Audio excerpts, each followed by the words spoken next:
Hello and welcome back to In the Corner. This is episode 33. I'm Cash. We're here on Sunday, March 30th. Just had an awesome weekend of combat sports. A lot of great boxing matches, a fantastic UFC fight night in Mexico, a pretty good BKFC card as well. We're going to talk about all of that today. We had a lot of rematches this weekend, and all the rematches went the same way as the first one, at least in the result. So we're going to talk about all that. Some UFC fights got called off. We heard some rumblings about some other boxing matches coming up. UFC 320 is confirmed for September 13th in Guadalajara, so we're going to talk about all that. Let's hop right into it. So first thing we're going to talk about is the boxing this weekend, or at least the big fights. So we had a lot of rematches this weekend. Probably the biggest, I'd say, there was two that were huge, but the biggest I honestly think may have been Mikaela Mayer versus Sandy Ryan too, just because of how epic their first fight was, and all the circumstances with the paint controversy, and how is this one going to go? And going into this one, it kind of felt like both women needed to do better, because I think that Mikaela Mayer didn't have a fantastic performance last time, and I thought Sandy Ryan looked really good, except for that.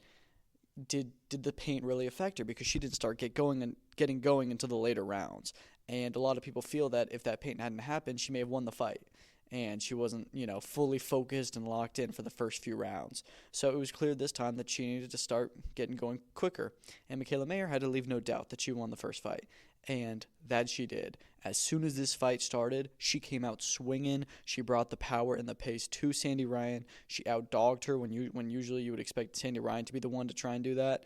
And, honestly dominated most of the fight. I scored it, I think, 97-93, which, to be honest, is maybe a little bit generous to Sandy Ryan. I think that she had her moments. She had some rounds, but it was a 97-93, 98-92. You could even say 99-91. It was hard to find a round that Sandy Ryan could really put a stamp on. It was a spectacular fight in a different way, in just that Mikaela Mayer had potentially her career best performance. I thought she looked incredible, and Sandy Ryan just didn't look good at all, and you really feel bad for her, because it was tough losing her belt, especially with all the paint, and just being totally just like shooken up from that all. And then this was her chance to put it right, and she just didn't perform at all. In fact, she performed worse than she did last time. But it was a great fight still. Sandy Ryan is still one of the best female fighters in the world, I think. I think she's incredible, but Mikaela Mayer left no doubt that she is the better fighter. As for what's next, it's very clear. Mikaela Mayer versus Jonas Price for the undisputed welterweight championship. Women's welterweight has been one of the most, probably the best division in the sport for the last couple of months. We've had a lot of big fights there. This division was totally scattered, and then all of a sudden it's becoming unified very quickly. And I hope that they can do Mayer versus Price next. It feels like that's where the priority needs to be. They both want that fight, at least Price does, and I really want to see that one next. I think it's an incredible fight. I think it's 50-50. I think it'll be a war, and yeah, I'm really excited. I personally would love to see it on July 11th on Netflix. I know that we won't, but I think it would be really awesome if MVP can find a way to get Boxer in Top Rank to, ship out their biggest female athletes to go onto another promotion. They would have to pay him a lot for them to agree to that, which is why I don't think it'll happen. But I just want to see the fight get figured out some way, because it's an incredible one. Sandy Ryan, you don't even really have to do too much of a rebuilding. Honestly, you could do her versus Natasha Jonas if Natasha Jonas doesn't just retire. I think Sandy Ryan still beats the brakes off Natasha Jonas right now. Not as much as Lauren Price did maybe, but I definitely see that one going Ryan's way. But tremendous fight. We will see Sandy Ryan fight for world title again, I'm sure of it. But, yeah, it was a really good event. And, I think Mikaela Mayer looked great.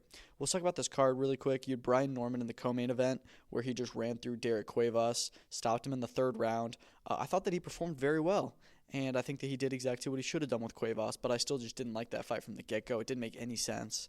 And, it's been almost a year since he won that interim title against Santillan. And, this was his first real world title fight, I guess, because the last one was just interim. And he talked afterwards about what he wants. He says he's down to do unifications. He called out Barrios, said Barrios is babysitting the WBC belt. That's a fight I'd like. While Ennis and Stanionis fight, I could see him in with the winner of Ennis and Stanionis. And a fight that I think may happen next, and part of me prefers, is Jin Sasaki, which, Sasaki was there.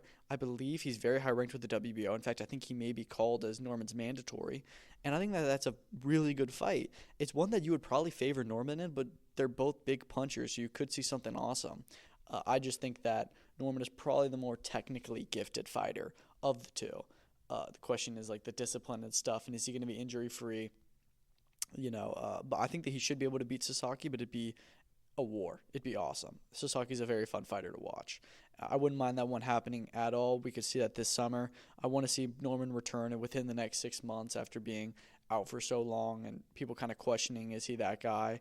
I think that he looked good. We just need to see him in with a better opposition, and then we'll know for sure what kind of level he's at. But I wouldn't mind the Barrios fight. Barrios, not really sure what is next for him. We know there was discussions with Conor Benn, and then that didn't go through. So I love the Norman fight, but unsure if we're going to get that one. So we'll see what happens. But yeah, excited for the future of the welterweight division.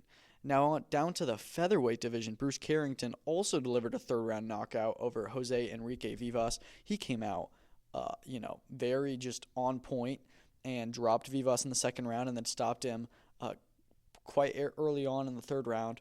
I thought that he looked phenomenal, and I think that he's a very, very good fighter. And I totally think that he's ready for his world title shot. This was an eliminator, so he will get called as mandatory for Stephen Fulton. He called out all the champions afterwards. I don't know if he's going to get the title shot in his very next fight. I'd like him to, but who knows? It's boxing. He may not. And I think that a path is developing where I think that we could see we'll talk about this. Well, actually, we can just talk about it now. There's reports that Stephen Fulton is moving up to 130 to challenge the WBC champ there, O'Shaquie Foster. Now, I think that there's better fights for O'Shaquie at that weight class, but that's a really good matchup, I think. And it's being discussed as the co-main event for Gervonta Davis, Lamont Roach. I don't know if Foster is done with his deal with Top Rank because we was talking to Liam Wilson to go on No Limit, which could be a co-promotion. Him talking about going to PBC is a little bit interesting. Just for this fight, we did hear Bob Arum say that he will be working with Al Haymon more closely in the future, which I think is good for the sport. I think that Al Haymon needs to start working with the other promoters, especially because his roster is dropping down, in the amount of fighters that they have. They did just put Sandor Martin against Alberto Puello, but O'Shaquie Foster, Stephen Fulton is a bigger money fight than that. I wouldn't be mad at seeing it. I'm just kind of surprised Fulton is already considering a move up to 130. He's only been at 126 for 2 fights. I'd like him to stay there for a bit, but if he does move up, then that belt will either become vacant, in which Carrington would certainly fight for it, or Ray Vargas is the champion in recess, so he'd probably be reinstated as champ. I don't really know how that works, if he has to choose to come back into it, but I'm sure that he would. And Ray Vargas versus Bruce Carrington could be an awesome fight, and I think it's one that honestly may be a bit harder for Bruce Carrington because the featherweight division is all over in terms of the heights. You have Nick Ball, who's 5'2", and then you have Rafael Espinoza, who I think is like 6'2", 6'4", or something. He's huge. So there's a big difference there. And Ray Vargas himself is also 6', 6'1". He's pretty tall. So that could be a rough matchup for Carrington, but you got to do what you got to do. I think it would be a tremendous fight. And I just really hope that Chushu gets his world title shot because I'm a big fan of his. Also on that card, you had Emiliano Vargas returning in style with the second prospects in world boxing, I think. I think he's phenomenal. I think that he is very powerful. He puts his shots together very nicely. And, yeah, I'm just really excited to see him develop. I'd like him to get more active. This was his first fight in 6 months. I know he was supposed to have a fight once or twice, but it just kept on not happening. But, he looked really good. Tiger Johnson looked good as well. He got his first stoppage in about a year or so with a 5th-round TKO over Kendo Castaneda, which was a bit of a step up in opponents. Castaneda's nothing insane, we knew Tiger was going to win, but he's been in there with some good guys, and Tiger, stopped him, which not a lot do. And he looked good. This was his first fight at welterweight, and I think that he's also a very good prospect to keep your eyes on.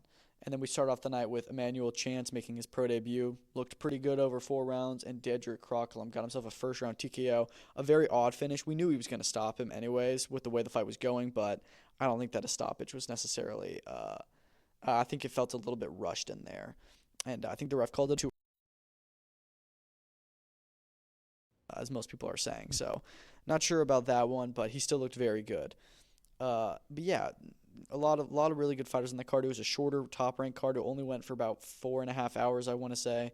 Not as long as they usually do. They had less fights.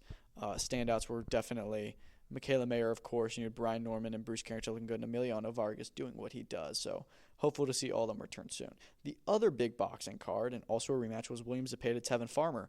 And this one's interesting because Zepeda won a fight that I think was less close than last time. I still think it was very close, but Zepeda was able to, really make it his fight. He pushed Farmer around the ring the whole time. He had Farmer looking like he was on his last legs for like 9 or 10 of the last 12 rounds. Farmer did injure his hand quite early on and had some other issues throughout the fight, but he was exhausted the whole time. Still managed to pull through, and he actually had his better rounds later on, and I ended up scoring at 116, 112. The scorecards were that 115, 113, and 114, 114. So he did very well, with the circumstances he ended up being under with his physical condition. It's crazy how close these guys' fights are. Some people are saying that they should do a trilogy. I really don't see any need in a trilogy. Even if Farmer wasn't his best tonight and he was very emotional afterwards, talking about he just can't win. When he feels he is winning, I feel for him because this was a close fight. I think last time he had a very good case to win. This time I don't think that he deserved to win, and I think that Zepeda didn't look incredible, but he looked a lot better than last time. The question is what's next. I think Tevin Farmer, there's a chance we may see him retire. I don't think that he should. I think he's still got a lot to give, but I won't blame him. He is getting up there. I'm not really sure what's next for him. As for William Zepeda, it's a big question mark because he's been mandatory for Shakur Stevenson for a while. This was his second fight with the interim world title, and he's now likely to get ordered against Shakur. We know that Shakur is considering waiting until fall to return, both because of his hand and also wanting to do a tank fight. I wouldn't sit around and wait for the tank fight because I don't know if that's happening. I would like to see Shakur Zepeda soon. The issue is that looking at how Zepeda seems to have hit his ceiling with Tevin Farmer and how competitive they are and how Tevin Farmer can kind of disrupt Zepeda's style, how do you think he's going to do it against Shakur? He won't win a round against Shakur. A year ago we were very excited for this fight, but now I think that it's clear that Shakur would outbox him for days. And I still wouldn't mind seeing the fight. And mainly because I don't want to see Zepeda take another fight before his world championship. He's been due the world title shot for the past 3 or 4 fights now. So I do want to see him fight for it. It's just that lightweight is such a tough division to crack, and I don't know if he beats any of the champions right now. I don't think that he does. But I do believe Shakur Zepeda should be. That makes sense, but who knows if that's going to happen. Oscar Collazo defended his WBA, WBO, and Ring Magazine minimum weight championships against Edwin Cano. It was interesting because I felt like he didn't even have to try in there. And he was getting hit with some shots. He was dominating the fight. But Cano was having some successes of his own. And then right as I'm saying, Collazo looks good, let's get him out of there, he just does, and just puts him down. I think Cano actually took a knee from a body shot or something and then did not get up. Collazo was a fantastic fighter, and I really do think that he's probably one of the top 20-25 boxers in the world for pound, but he can't prove it as well because he doesn't have a lot of guys around his weight class. Thankfully, there is a perfect fight that lines up, which is the one against Melvin Jerusalem. So Melvin Jerusalem, we'll just talk about this now. He fought Yude Shigeoka this morning, actually, in their rematch. Close fight last time, not so much this time. He dominated the fight and looked pretty good. It wasn't terribly exciting, but he did what he have any big success. But this perfectly sets up a rematch. They have 3 of the belts between them, and I think that's the perfect fight to do. Meanwhile, you've got Jinjiro Shigeoka, who's the brother of Yude, and he's going to challenge Pedro Tataran in another rematch. He was stopped by Tataran last time. I bet Tataran will win again this time. This was just announced, by the way, for May 24th on the Angelo Leo Tomoki Kameda undercard. I think that that's a good fight, and we're about to have a few minimum weights quite interesting. And I would love to see the rematch between Collazo and Jerusalem. It's one that I think Collazo will still win, but they're both a lot more exciting. And I'm really looking forward to seeing that fight should it happen. Joselito Velasquez looked good. He dominated Adolfo Castillo. You had Robin Safar making his debut with Golden Boy. And, there's another thing where I'm like, okay, he was just really going through the motions. Like, let's get a stoppage. And then he gets one also in the 5th round. It was a pretty good performance, but I do feel like he really could have done that earlier. But the team said they wanted him to get some rounds because he's been out of the ring for almost a year, which I get. But he looks good, and it really won't take him long to get to a good fight at cruiserweight because it's not terribly deep of a division. I think he's already ranked in the top 15 by 1 or 2 bodies. Yeah, it won't take him long at all. And then opening of the broadcast, you had Costa Valle versus Marlon Esparza, which was a very good fight, a very close fight. one that I did think that Yoka edged. I had it 96-94. I think you could have seen it 95-95. You could argue Esparza 96-94, but I do think that the right victor was Yoka Valle. And, it was a really competitive one. It was more competitive than I thought. I thought that Valle would probably get the win, and she did, but it was close. And, I think that I'm excited to see what happens next for both. Valle's next fight, surely, is a world championship. She was almost had the chance to be undisputed at 105 when she fought Sinisa Estrada. She did win that fight, but it was a close one. People forget that. She was one of the best fighters there, and now she's at 112, and I don't see any reason why she won't be fighting for a world title, and she'll probably win one. And Esparza, the same thing. She can probably work her way back up to a world title. This is flyweight, so we could be seeing Gabriela Fundora versus Yokasta Valle, which I would be totally down for. They're both Golden Boy fighters. I'm looking forward to seeing that happen if it does. And then the other fight in Japan for boxing, we had Angel Ayala versus Masamichi Yabuki. Yabuki looked phenomenal. He totally dominated Ayala. He hurt him very early on, and I'm sure he would have gotten him out a lot quicker, but then they had a huge head clash. Both of them had giant cuts, like seriously deep cuts. It was nasty. It was scary. And they went almost the distance until later on Yabuki started to put more of his, get a little bit more confident and go after more, and he was able to get a 12th round TKO. So, really good performance from him, I thought. Dominated the fight. He only lost maybe a round, if that. As for what's next, it's very clear. The trilogy with Kenshiro Taraji, they're 1-1. They've got, there's 3 of the belts between them. Let's do that next in Japan, of course. Flyweight is so interesting. I think that literally the top 6-7 fighters are all Japanese. And we've just got so many good, I'm thinking of bantamweight that is the top. But still, even at flyweight, the top 3 or 4 fighters are all Japanese. You've got so many interesting fights to make. I think that if Taraji doesn't move up, which I think that he shouldn't, not yet, I think that him and Yabuki makes the most sense in the world. They're probably the top 2 guys in the division. I'm really looking forward to seeing that one go down if it does. But, I thought that Yabuki looked very good. And very good performance. Now, let's move over back to Mexico. We had a few fights in Mexico this weekend with UFC. So UFC had their card there, headlined by Brandon Moreno, Steve Erceg. It was a very good fight. I did think that Brandon Moreno did deserve the win that he got. It was close. All the judges had it 49-46. I had it 48-47. I don't think there's a lot of complaints that Erceg was robbed or anything. I don't think that he was, but it was still very close. And I was shocked that all of the judges only gave him one round. I thought that it was rounds 1 and 2 Moreno, 3 and 4 Erceg, and then 5 Moreno, as he had a very good finish to the fight. He looked good, and listen, he made the case to potentially be ordered to fight Alexandre Pantoja in the in UFC 320 in Guadalajara. We did just learn that will be in Guadalajara on September 13th. And we'll talk about that in a bit, but that makes all the sense in the world to me. The issue is that I believe we're supposed to see Pantoja versus Kai Kara France this summer. I'm hearing that June 28th is the date for that.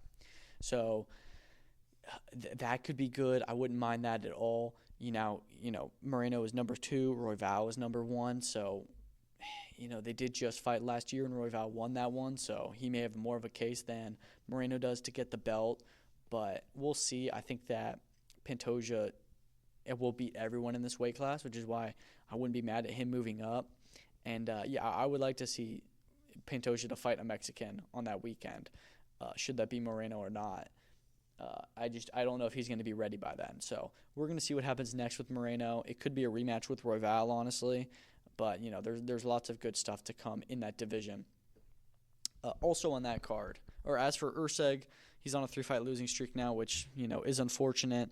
A fight that I think would be good for him, but, may also be a little bit sketchy, is Asu Almabayev, who also just is coming off of a loss recently. I would like that one, but we'll see if that happens. Co-main event, you had Manuel Torres obliterating Drew Dober. Pretty early on, he dropped him and just gave him CTE, just bashed him in the back of the head on the ground, and the corner or the ref stopped it. Dober was very upset, which I kind of get, but also not, because he wasn't doing anything. He wasn't defending. He wasn't fighting back. He wasn't even trying to get out of it. He was just kind of sitting there. So, you can't do that kind of stuff. Edgar Chairez had a first-round submission, looked good. I thought Raul Rosas Jr. looked very good until the third round where he showed a lot of heart. He almost got submitted twice, and at the end bit, Morales had that hold tight, but Rosas knew he only had about 10 seconds left, so he just tried to fight through it, and I don't know, he was really close to passing out, it looked. But yeah, very good card. One of the best fight nights in a long time. I thought that it was phenomenal. David Martinez had a first round finish. Probably the best finish of the night was Ateba Gatier, who finished Jose Daniel Medina quite quickly. Medina came in as the crowd favorite, was just kind of smiling, like every time he got hit, he'd smile, and Gautier was not playing any games and just was so accurate, so strong, so mean, and, just ran through Medina and knocked him out in fantastic style. So really exciting fighter there. He did get a bonus, I believe, as he should. Awesome night in Mexico City. I thought it was a phenomenal fight night card, and it seems like the UFC gods are repaying us for last week's London card because that one sucked, but this one was amazing. Yeah, really good night of fight. Also in Mexico, Luis Alberto Lopez returned against Eduardo Montoya. He ran through him, first round knockout, no issues at all. Just just hit him. I think it was to the body and dropped him. Montoya gets back up, and Lopez immediately sends him back down. Actually, it wasn't a body shot, but just runs through him. I think that people kind of forgot about Lopez. He was by far the king of the 126 division before the loss to Angelo Leo. And even in that fight, before the big knockout, it was very competitive. It was like 4-5. You probably had Leo ahead one round maybe, but going into that round 10, it was so close. And then Leo obviously does land the huge shot, but Lopez is now back in the division. I still think he's a top 10, maybe even top 5 featherweight. I don't know if he jumps right back into a title fight after this, but a title eliminator, sure. There's a lot of good names. I think that him and Robesi Ramirez makes a lot of sense. Let's do that one as a co-main event to a big top-rank card. Winner gets a title shot. Makes all the sense in the world. But yeah, he'll be back into the world stage very soon. I was a little bit worried about that brain bleed, and he didn't really get hit at all last night, but it still does see how he's really doing after that. But I think that he looked very good, very sharp. BKFC had a fight night in Manchester, which, again, was another spectacular BKFC card. If you're not on the BKFC train, get on now. I've said it so many times. They're so fun to watch. The cards move so quickly. This one was like commercial-free, I think they said. They had no interviews, nothing in between, largely because all the main team was back in the States because they had a bigger show on Thursday night. But it was awesome. Main event was Gary Fox beating Jono Chip Chase after the first round where he cut him. And I actually thought Chip Chase won the first round. It was close, but, he got cut, couldn't continue. It was a nasty cut right in between the eyes and, like, the bridge of the nose. So, can't really move forward with that. Fox wins the UK title, calls Kai Stewart some choice words. It's pretty funny. And, but he makes a call for the championship, and I wouldn't mind seeing Stewart versus Fox or the winner of Stewart and I can't remember the guy he's fighting next week, but the winner of that. Sure. Jack Colin, who's a former British and Commonwealth champion, he had his BKFC debut, looked really good, ran through his guy in one round, a lot of first-round knockouts. I do want to shout out on the prelims, I think it was Lee Cohoon and James O'Brien, where O'Brien, just kind of was pretty much dogging on Cohoon for the first round, dropped him, had him hurt. It seemed like this was about to get stopped going to the second round, and Cohoon just kind of puts his stuff together, and he hurts O'Brien and drops him out of nowhere, and O'Brien can't even get up. And it was just a phenomenal comeback, one of the best comebacks I've ever seen, and so quickly, too. It seemed like he's out of this fight. A minute later, he's knocked the guy out. It was unbelievable, and just really impressive from that. Also, on that early part of the show, you had Danny Mitchell and Benjamin Lowe, which was the most competitive 50-42 you'll ever see. The first 2 rounds, Lowe was dropped a total of 3 times, but outside of those knockdowns, I thought that he was winning the exchanges. He was nonstop action, was landing a lot, but, just didn't have as strong of a chin. Later on in the fight, he was still competitive, but, Mitchell did get most, if not all, the rounds. Really good show. I enjoyed it a lot. I think it was Matt Hodgson, who had a frightening knockout. I believe it was him at least, but it was Connor Cook. Connor Cook had a unbelievable KO.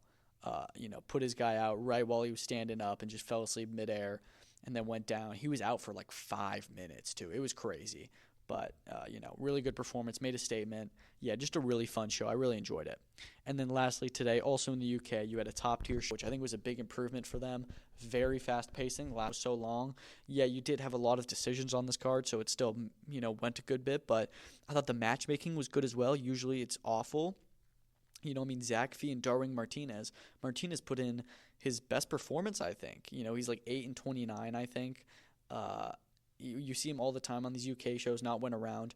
I had Fee winning this one, but only 76-75. He got a knockdown, which ultimately saved him. Ref had it 77-74, which is also a good scorecard. Martinez was very upset afterwards because he didn't get that really close, and if you gave him the fight, I wouldn't be surprised. I do think that Fee did enough to win.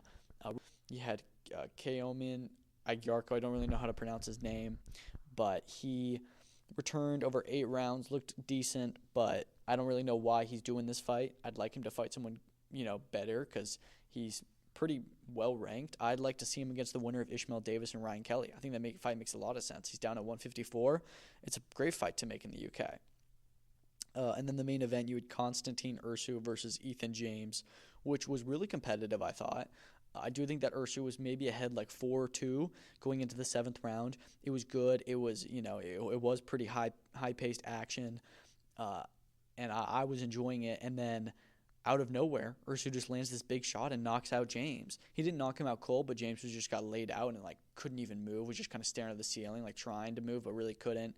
I know that he did have to get oxygen while he was down, so a very good knockout from Ursu. This is the second time James has been stopped now.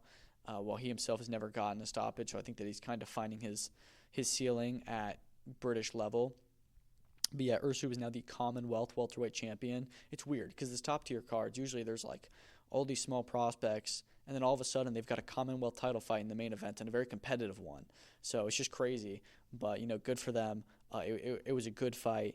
And Ursu is now Commonwealth champion, winner of Conor Walker, Liam Taylor, which will probably be Conor Walker. You can do that one for the British and Commonwealth. I have no objections to that. And I think that Ursu probably stands a decent chance. He's a very good fighter. Conor Walker is a different beast, but yeah, welterweight in the UK is very interesting, and Ursu just announced himself as a new player. Yeah, so a lot of awesome fights this weekend. I think that I got them all down. We talked about Pat Brown and BKFC 70 on the last episode, so if you're wondering where that is, go check that out in episode 32. But yeah, that's all the news. That's all the fights for this weekend. Let's talk about the news. So we mentioned once or twice, but UFC announced that Noche UFC, they'll be doing it again. It'll be another pay-per-view, and that will be 320. It'll be at the Guadalajara Arena, which looks like a pretty cool venue, September 13th. And the most interesting part about this all is that it's September 13th, which, as you may know, this is the same date that we're hearing is Canelo Alvarez, Terrence Crawford in Las Vegas. And, they did clash with Canelo last time. This is what's going to happen when they do Noche UFC because Canelo fights on Mexican Independence Day weekend, and UFC likes to do Noche UFC then. It's going to happen. Noche UFC has been a fight night in the past, which I personally think is a good idea, but after they did the Sphere, it's going to push them to try and do more, Mexican fights because that sold very well, even though it made no sense why that was Noche UFC when the top 2 fights didn't have any Mexicans involved. But anyways, this one we'll see. But yeah, I think that this is a very questionable idea. And it makes me wonder, is Dana White actually the promoter? Because Dana White's not going to miss a UFC event, or at least not a pay-per-view. But then he's also got this new venture in TKO, and potentially, if this is true, their first event is Canelo Crawford on the same night in Vegas with Turki Al-Sheikh. So he's got to think about, if this is TKO, what do? I don't know if this will be the TKO event, but I just assumed it would be. So we're going to see what really happens there. But I think it's very interesting they're going to fall on the same night. He can't be in 2 places at once. And I genuinely think that him putting this on the same day is showing us Canelo Crawford won't be TKO. It'll be Riyadh Season of the Ring in combination with Matchroom and Top Rank and Golden Boy and whoever. But yeah, that was just really interesting to me. And we're going to see more details about Canelo Crawford soon and to who's fighting in this main event on UFC 320. A lot of awesome fights. We talked about the possibility of doing Pantoja Moreno. I don't really know what other champion will lined up for that date at that point. We're just going to have to wait and see. And I don't know if there's any other top Mexican contenders that can, get a title fight, and that makes perfect sense to do next. So it's going to be a while, But we'll figure it out as we get closer and what that card will look like. But yeah, moving on to some other UFC news. So we unfortunately heard that Jeff Neal versus Carlos Prates is off, which sucks. This is one of the best fights on the 314 card. I'm a huge fan of Prates and the Fighting Nerds, so I was really excited for this. Neal is injured, so he's out, but I thought Prates was going to win anyways. The question is now, are we going to keep Neal on the card? And if so, who is he in with? Now, I did see somebody say on Twitter, like, they're going to feed Kevin Holland to Prates, aren't they? Which, they really would be feeding him. It'd be a 3-week turnaround for Holland, which I don't think is a good idea. I don't know if he'll take that, even if he is as active and a sicko as he is. But, I'm really not sure if that is what's going to happen. I do like that fight, but it's definitely one that Prates would win. I still want Prates to get a ranked opponent, but, it's now 2 weeks' notice. So we'll see if they have anything good, if he even gets to stay on the card, which I hope he does because he's a phenomenal fighter and a great prospect. Also announced that was canceled is Jamahal Hill, Khalil Rountree. This one really hurts. This was supposed to be the main event for UFC Kansas City. I thought it was a fantastic fight at 205. Hill has a leg injury, so he is off the card. I assume Khalil Rountree will remain on the card, likely his main event. And as for who he's fighting, I saw somebody say this, and I'm going to side with them, is Alexander Rakic. That makes total sense. It's still a very high-ranked and competitive fight. Rakic, he had the really close fight with Ankalaev. And, I think that after that, he kind of deserves another crack. Why don't we do – it wasn't terribly close, but he just got wrestled. Rakic and Rountree, I believe, are both strikers. I know Rountree is. Let's do that one. I have no objections to that. I think that could be a really fun fight. So there's lots of fights that we could replace with, but 205 has got like a solid top 8 or so. There's people below that, and Rountree and Hill and Rakic are all a part of that. So I think Rountree Rakic would be awesome, but I don't know if we'll get that. I hope he gets to stay on the card, though, because I love Khalil Rountree. All right, what else? Some more UFC news. Ilia Topuria says he was promised by the UFC that he'll get the lightweight title fight next. I wouldn't be mad at seeing that. Again, I've said this before, that I like the idea, that I don't like the idea. I think that Ilia should have a fight beforehand, even if it's like a number 1 contender fight, before he jumps into the title fight with Islam. I'd rather him not do that. However, if Ilia and Islam gets booked and they say we're doing it now, I won't complain one bit, and I'll be very excited because it is one of the best fights to make in the sport. I just think that he needs to, he can't just – I would rather see him prove himself at lightweight first. But, if they do make the fight right now, I won't be upset. We know Islam doesn't want it. I don't think that Makhachev is ducking him. I think he's just saying, there's all these other guys that are waiting in line. You got to prove yourself in this division, which he does. And if he does, which I'm sure he will, then we get that fight. Topuria saying he wants it now, and he's saying that he's been promised he'll get it now. So I'm sure this is UFC miscommunication. We're going to see who they side with on this. But yeah, this should be a really fun development over the next few months as to what's going to happen with Ilia and Islam next. Some bad news. Nicolas Flaz versus Gabriel Maestre is off. Flaz was injured in preparation, and Salas versus Cruz will now be the main event.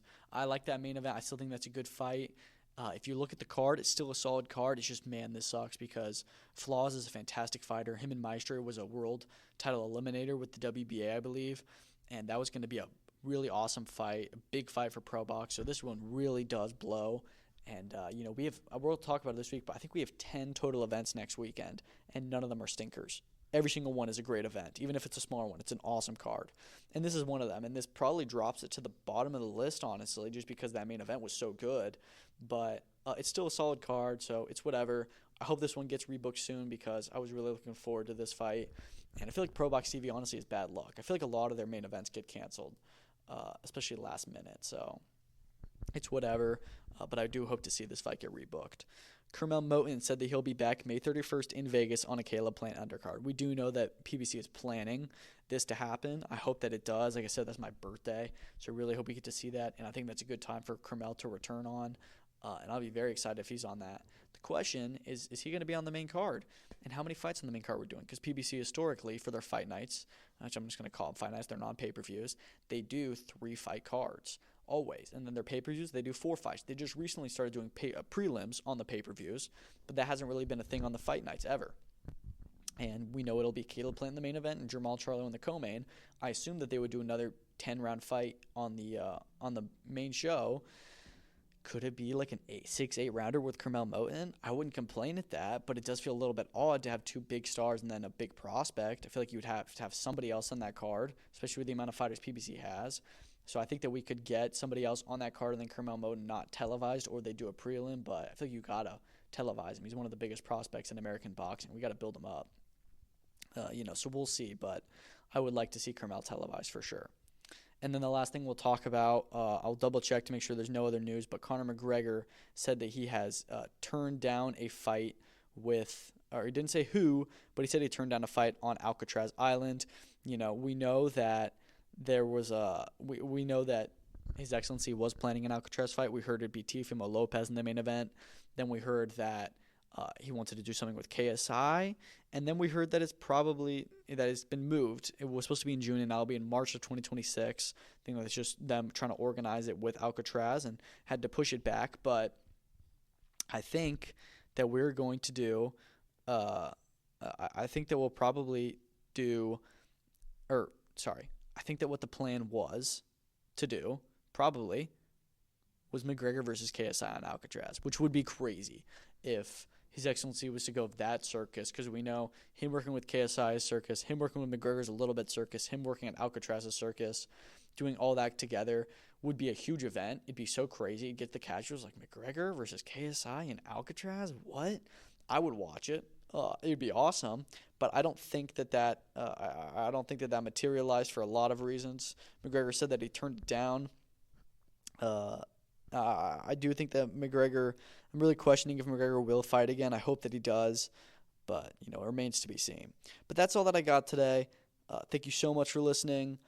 Good weekend of combat sports. I'll do another episode probably Tuesday or Wednesday. Like I said, very busy fight week next week. You've got, let me think. So you've got Joe Joyce, Filip Hrgović, great heavyweight fight on a great Queensberry card. Their debut on DAZN. That's the big one. You've got another great heavyweight fight in Torres versus Villanello in Vegas on ESPN. That's a good one. Really surprised Top Rank made that, and that's a good fight as well. Abdullah Mason on there. You've got Tim Tszyu, Joey Spencer in Australia, which is a really good comeback for Tim Tszyu. And then you've got UFC Fight Night with Josh Emmett versus Lerone Murphy, a fantastic fight at welterweight. That should be fun. The start of the PFL tournament. I can't remember what divisions are on Thursday night, but we'll see soon, or I'll check soon, and we'll talk about it next week. You've got BKFC doing their 2-day event in Dubai, Friday and Saturday, 4 title fights in total. Really excited for that and to see how it looks. What else? You have the GBM show on Friday. That should be pretty fun with Peterson Dos Santos for the EBU title. Some good fighters on that card as well. Some title fights, Huey Fury on there. And then you've got the Pro Box show on Saturday, which we mentioned, which did lose its main event in Flaz vs. Maestre, but it should be good. And then lastly, on this very busy weekend on Saturday, you have the world title defense in Kazakhstan of Janibek Alamkhanli, another very surprisingly good card. So tremendous fights next week. There's so many. There's literally 10 events over the span of 3 days, 7 of which are going to fall on Saturday. So it'll be very tough, but they're all great cards, great events. And I'm really looking forward to it. We'll talk about that more this week. Thanks for listening. I'm out of here. Peace out.